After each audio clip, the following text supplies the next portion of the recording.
Hello everyone, welcome to my channel online GS by Divakar. तो यहाँ पे हम लोग देखने वाले हैं प्रैक्टिकल ज्योग्राफी का 10 एमसीक्यूज़। इसके पहले कार्टोग्राफी से भी देखा गया था। इसमें हमने केवल एक टॉपिक सेलेक्ट किया है, वो आपका है मैप, यानी मानचित्र से संबंधित यहाँ पे प्रश्न आपको शामिल किया गया, यानी टॉपिक वाइज एक प्रकार से है। इसके अलावा जो हमने कहा था रिमोट सेंसिंग पे, वो आपका आगे होगा ही। और यदि आप इस चैनल पे पहली बार आ रहे हैं तो चैनल को सब्सक्राइब कर लीजिए। आगे ये जो पूरा मैपिंग का एमसीक्यू आपको कराया जा रहा है, तो ये आपका यूपीएचईएससी यानी असिस्टेंट प्रोफेसर जो भी होने वाला है, नेट जेआरएफ, ठीक है, ये सेम सब कुछ उसके सिलेबस में दिया गया है। और आपका जो झारखंड पीजीटी है, ठीक है, उसके लिए भी मोस्ट इम्पॉर्टेंट है। उत्तराखंड में भी जहाँ जहाँ पे आपका प्रैक्टिकल पूछा जाता है ज्योग्राफी में, वहाँ पे आपका यहाँ से प्रश्न बनेगा ही। तो चलिए हम लोग स्टार्ट करते हैं यहाँ पे। और यहाँ पे देखिए, यदि आप टीजीटी, पीजीटी, यूजीसी नेट या हायर की तैयारी कर रहे हैं और प्रैक्टिस सेट देना चाह रहे हैं, तो आप इस नंबर व्हाट्सअप करके कंप्लीट डिटेल देख सकते हैं वहाँ पे, ठीक है। तो यहाँ पे देखिए, हम लोग पहला प्रश्न देखते हैं। दिया गया है कि किसी भी मानचित्र के आधारभूत तत्व क्या होते हैं, यानी कि कोई भी मैप हो उसमें इसेंशियल एलिमेंट उसके क्या होने चाहिए या क्या होते हैं, कि बिना उसके जो आपका मैप है वो मैप नहीं बल्कि क्या हो जाता है, रेखा चित्र हो जाता है। तो वो आपका यहाँ पे दिया गया है विकल्प नंबर 1 है आपका, देखिए, निश्चित मापक, यानी कि आपका एक स्केल होना चाहिए वहाँ पे, या फिर उसमें मैप प्रोजेक्शन होना चाहिए, या फिर प्रतीकात्मक निरूपण, यानी कि जो आपका यहाँ पे रिप्रेजेंट कर रहा है। तो ये सभी, तो यहाँ पे देखिए क्या है कि मानचित्र में जो इसेंशियल एलिमेंट होते हैं उसमें आपका जो स्केल होता है, जो मैप होता है यानी मानचित्र होता है, उसे जैसे आप किताबों में, ज्योग्राफी की किताबों में आप देखेंगे इंडिया का जो मैप रहता है, या आपके पास जो आप मैप बनाते हैं, तो जनरली आप क्या कहते हैं, उसको मानचित्र कहते हैं।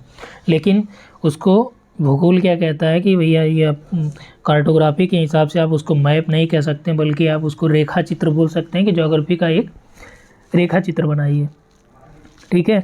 तो वो क्या क्या चीज़ें ज़रूरी हैं इसमें, स्केल पे होना चाहिए, वो आपका मैप प्रोजेक्शन उसमें होना चाहिए, प्रतीकात्मक निरूपण उसमें होना चाहिए, उसमें आपका डायमेंशनल निरूपण होना चाहिए, यानी कि द्विविमीय निरूपण होना चाहिए, समतल सतह पर निरूपण होना चाहिए, ठीक है। तो 5 इसेंशियल एलिमेंट होते हैं जो मैप के लिए मोस्ट इम्पॉर्टेंट होते हैं। बिना इसके जो मैप है ये आपका केवल रेखा चित्र रह जाता, मैप नहीं होता है, ठीक। तो यहाँ तक क्लियर हुआ, यानी इसमें सभी विकल्प आपके सही हैं।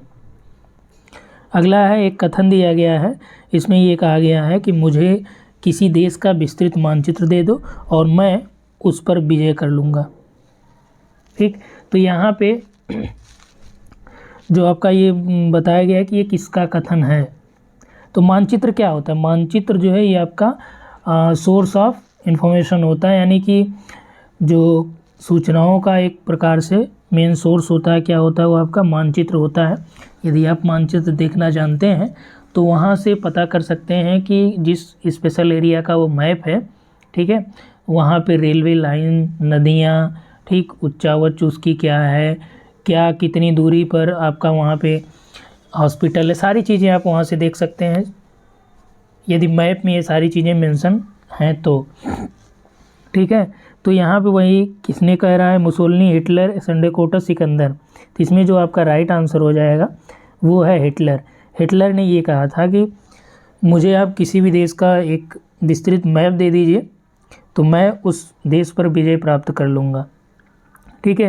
हिटलर के बारे में आपको और ज़्यादा जानना हो तो आपका हॉलीवुड की एक आपका हंटर वेब सीरीज़ है, उसको आप देख सकते हैं। उसमें हिटलर के बारे में पूरा बताया गया है, साथ ही साथ पूरा उसको आपको देखने पे ये समझ में आएगा कि किस तरह से आपका यूरोपीय नाजीवाद, फांसीवाद, ये सारी चीज़ें, और बाद में हिटलर जो है कहाँ कहाँ छुपा, कैसे कैसे उसने सारी चीज़ें उसमें मेंशन की गई हैं। तो ये आप देख सकते हैं। यहाँ पे देखिए, हिटलर ने ये कहा था कि मुझे किसी देश का मानचित्र दे दो, मैप दे दो, मैं उस पर जो है विजय कर लूँगा। 3rd नंबर क्वेश्चन है कि स्थलाकृतिक लक्षणों की मात्रा के आधार पर बनाए जाने वाले मानचित्र कौन कौन से होते हैं। तो यहाँ पे समझिएगा, यहाँ पे कह रहा है कि जो आपका स्थलाकृतिक यानी टोपोग्राफिकल जो कैरेक्टरिस्टिक्स हैं उसकी मात्रा के आधार पर जो मानचित्र बनाए जाते हैं उसमें कौन कौन से मानचित्र शामिल किए जाते हैं।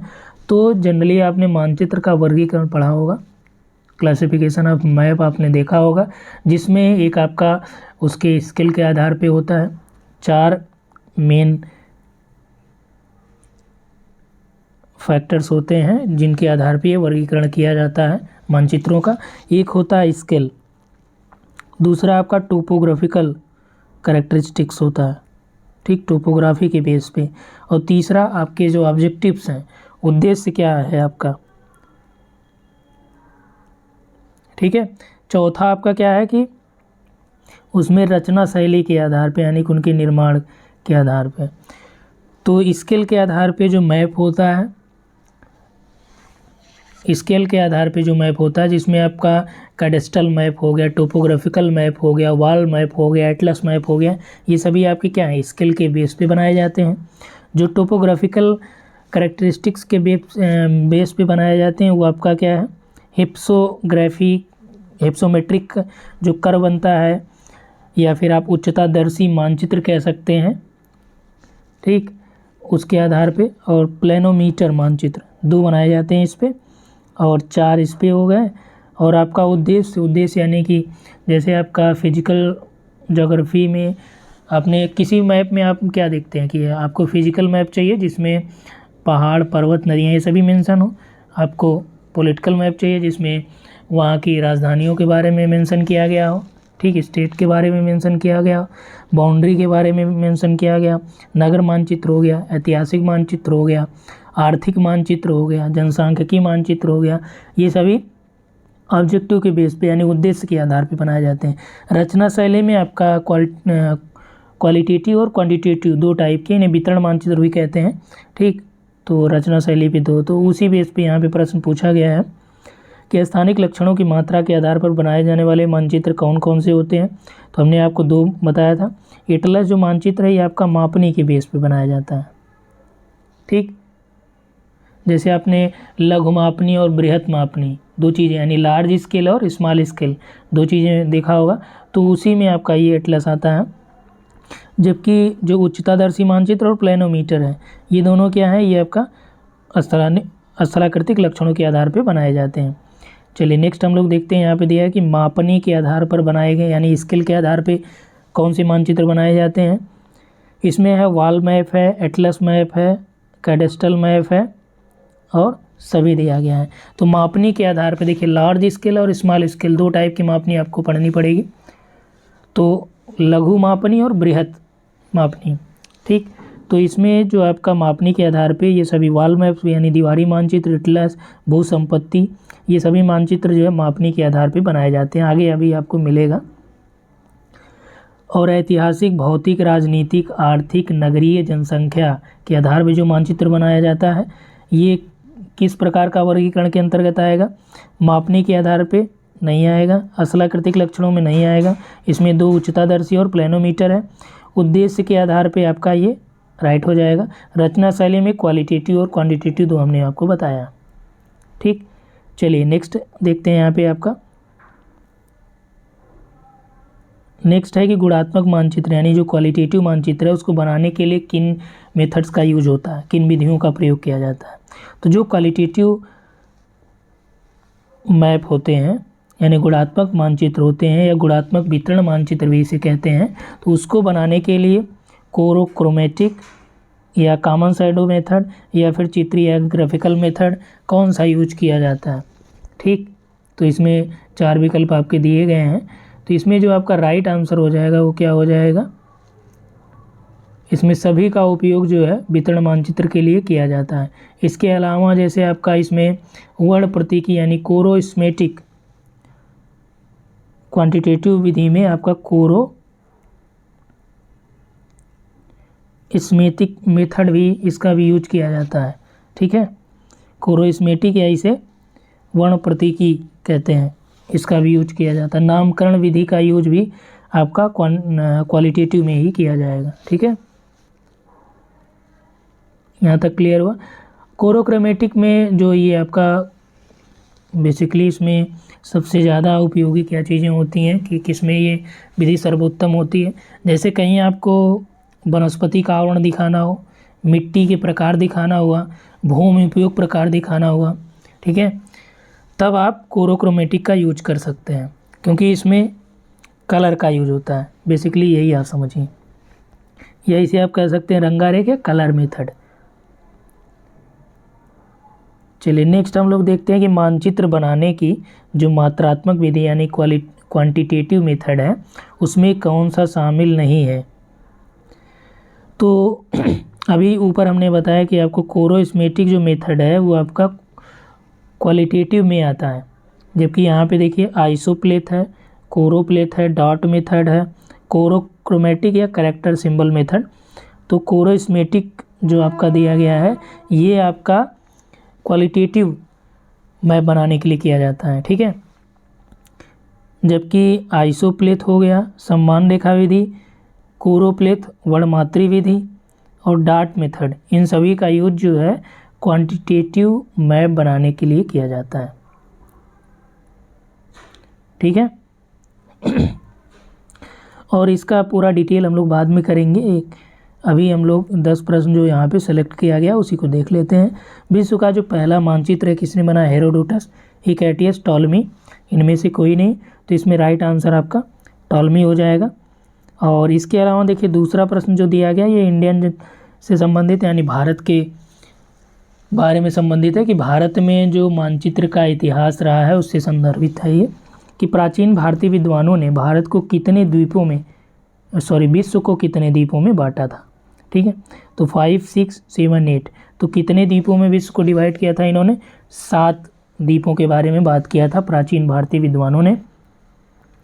इसके बाद देखिए ये आपका मापनी वाला प्रश्न कि मापनी 2 टाइप की हमने बताया था, लार्ज स्केल और स्मॉल स्केल। तो इसमें दिया है कि लार्ज स्केल पर बनाए जाने वाले मानचित्र में कौन सा शामिल नहीं है? कैडेस्ट्रल मैप या फिर टोपोग्राफिकल यानी स्थलाकृतिक मानचित्र, या दीवारी या वाल या फिर एटलस मानचित्र, या सभी। कौन सा शामिल नहीं है? देखिए लार्ज स्केल पे ये आपका दोनों बनते हैं, कैडेस्ट्रल और टोपोग्राफिकल, जबकि वाल मैप या एटलस मैप ये आपका किस पे बनाया जाता है? ये स्मॉल स्केल पे बनाया जाता है, ठीक। किस पे बनाया जाता है? ये स्मॉल स्केल पे ये मैप बनाया जाता है। यहाँ पे देखिए जो आपका 7 द्वीपों की बात की जा रही है, तो ये 7 द्वीप यहाँ पे मेंशन किए गए हैं और इन द्वीपों को आप याद कर लीजिए क्योंकि पेपर में आपका कई बार यहाँ से प्रश्न बनता है, ठीक है। और यहाँ से ये भी बना है कि किस द्वीप के अंतर्गत कौन सा देश आता है। तो यहाँ पे आप देख सकते हैं एक आपका ये क्या है, इधर आपका देखिए पुष्कर द्वीप है। उसके बाद यहाँ से यहाँ दिखाया गया है ये आपका साका द्वीप है। इधर देखिए यहाँ पे आपका सोलमली द्वीप है, ये आपका सोलमली सोमालिया जो है ना, यहाँ पे आपका क्या है? ये रिफ्ट घाटी है, महान रिफ्ट घाटी, विक्टोरिया झील वाली जो यहाँ पे है सब। और ये पूरा क्या है? ये आपका सोमालिया प्लेट है, आप जानते हैं। तो ये इसी के नाम पे एक प्रकार से सोलमली द्वीप है। और उसके बाद ये आपका अपना भारत है। और ऊपर देखिए आपका क्या है? ये जम्बू द्वीप है। भारत किस में आएगा? जम्बू द्वीप में। और यहाँ पे देखिए क्रोका, ये आपका क्या है? क्रोका द्वीप है, यहाँ पे आपका बनाया भी गया है। इधर आपका ये कुसा द्वीप है, ठीक है, यहाँ पे आपका ये इधर बनाया गया है, ठीक। और यहाँ पे आपका जो ये क्या है? ये आपका प्लास्का द्वीप है। तो जो अफ्रीका महाद्वीप है इसमें देखिए प्लास्का द्वीप में आया है। और क्रोका द्वीप में ये आपका क्या है? यूरोप पूरा आ गया है, ठीक है, इसको ध्यान रखिएगा। और ये आपका रूस का जो आपका कुछ पार्ट है ये पुष्कर द्वीप में आया है। और ये आपका जो दक्षिण पूर्वी एशिया आप कह सकते हैं इसको, इंडोनेशिया वगैरह जो फिलीपींस है सभी किस में आया है? साका द्वीप में। और चीन देखिए यहाँ पे आपका जम्बू द्वीप में, भारत खंड ये सभी शामिल हैं। तो 1 हो गया, 2 हो गया, 3 हो गया, 4 हो गया, 5 हो गया, 6 हो गया और ये 7 हो गया। तो 7 द्वीप में पूरा ये डिवाइड किया है। तो ये इसलिए महत्वपूर्ण है क्योंकि ये कई बार अलग तरीके से पूछ दिया जाता है प्रश्न।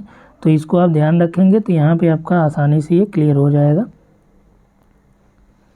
तो यहाँ पे आप ध्यान रखिएगा, क्रोका द्वीप किस में है, यूरोप में आता है। और आपका यहाँ पे ये भी पूछा गया है, साका द्वीप में आपका जैसे इंडोनेशिया, मलेशिया, सिंगापुर, ठीक है, वियतनाम, ये सभी आपका इसमें आता है। ऑस्ट्रेलिया भी आप इसमें शामिल कर सकते हैं, या ओशिनिया जिसे कह सकते हैं आप, या इस तरह से भी पूछ सकता है कि ओशिनिया महाद्वीप किस द्वीप में शामिल है, दे दिया साका द्वीप। ठीक, तो साका द्वीप में आपका ओशिनिया वगैरह हो गए। और पुष्कर द्वीप है, क्रोका द्वीप है, क्रोका में आपका जो है कौन सा है, यूरोप आ जाता है। इधर देखिए अफ्रीका में आपका प्लास्का आ जाता है। इधर आपका ये आप कह सकते हैं इसको हिंद महासागर, कोई आपका सोलमली द्वीप के यहाँ पे आपका मेडागास्कर सोलमली में आ जाएगा, सोमालिया भी आ जाएगा, ठीक है। और ये आपका कुश द्वीप में आपका जो मध्य एशिया है पूरा ये आ जाएगा, मिडल ईस्ट आप कह सकते हैं, जम्मू में आप जान ही रहे हैं, ठीक है। यहाँ तक पूरा क्लियर हो गया। तो इस वीडियो में हम लोग इतना ही देखेंगे। ये इसलिए महत्वपूर्ण है क्योंकि ये कई बार आपसे प्रश्न पूछा गया और ये जैसे लगता है कि पहली बार आप पढ़ रहे हैं। तो यहाँ पे हम लोग इतना ही देखेंगे। ये पूरा आपका 10 प्रश्न हो गया और ये मोस्ट इम्पॉर्टेंट मैप भी है जो आपके लिए है। तो इसको आप देखिए और अपने मित्रों तक शेयर करना मत भूलिए। और जो आप लोग वीडियो देखते हैं तो उसको लाइक भी कर दिया करिए, इससे एक मोटिवेशन मिलता है। और कमेंट ज़रूर करिए, आपको किसी भी प्रश्न में कोई डाउट लगे तो कमेंट से एक अलग मोटिवेशन मिलता है। और आपको लगता है कि किसी प्रश्न में कोई डाउट है तो आप निश्चित तौर पे कमेंट कर सकते हैं, तो उसको नेक्स्ट वीडियो में या फिर उसी वीडियो के कमेंट बॉक्स में हम आपको क्लियर कर देंगे। तो आज के लिए इतना ही। Thanks for watching.